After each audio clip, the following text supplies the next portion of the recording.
Nous voici de retour sur le site même que vous venez de découvrir dans le reportage et le directeur nous a rejoint. Bonjour. Bonjour. Alors comme le dit le journaliste à la fin de son reportage, beaucoup de colis sont des cadeaux. Alors est-ce que ça signifie que vous êtes les lutins du Père Noël? Ben oui, en quelque sorte, la Poste contribue avec le Père Noël à s'assurer que tous les colis seront au pied du sapin le moment venu pour la joie des enfants notamment. Notamment, et des grands. Et des grands. Alors plus sérieusement, comment fait-on pour assurer justement l'arrivée des cadeaux avant le 24 décembre? Et ben en fait, en cette période, le trafic colis est beaucoup plus important et donc on est obligé de s'adapter à cette situation. Donc on renforce nos moyens, des moyens d'abord humains, en mobilisant d'abord davantage de monde, des moyens aussi en termes de véhicules. Ça nécessite pour nous d'avoir davantage de véhicules mobilisés. Et enfin, on adapte nos organisations si nécessaire en termes de circuits de distribution pour s'assurer que tout soit distribué tous les jours en temps et en heure. Oui.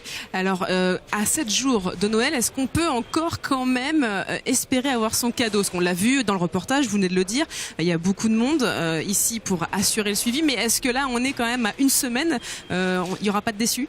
Et c'est encore tout à fait possible d'envoyer des colis sans risque pour Noël, puisque la Poste s'est engagée pour tous les colis envoyés jusqu'au 20 décembre à faire en sorte qu'ils soient présents au pied du sapin jusqu'au moment du 24. Oui. Alors, en revanche, là, c'est peut-être un message à donner à tous ceux qui nous regardent.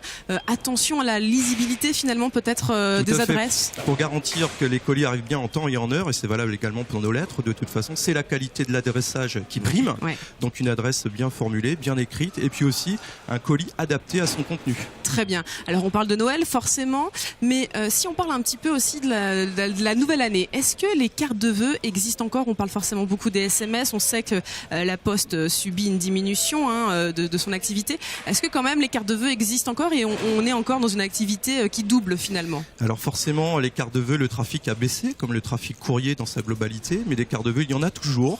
C'est toujours un trafic qui existe. Donc la Poste est tout à fait en mesure de traiter ces cartes de vœux sur la période de fin d'année et tout le mois de janvier. Oui. Et d'ailleurs, la Poste propose des offres elle-même de cartes de vœux avec des prêts à poster, donc avec une enveloppe et une carte de vœux qu'on peut envoyer directement. Bon, très bien. Je crois que les messages sont passés. Merci beaucoup. Je rappelle, vous êtes le directeur de la plateforme. Je vous laisse donc retrouver votre activité qui, je rappelle, double en ce moment, notamment ce mercredi. Merci à vous.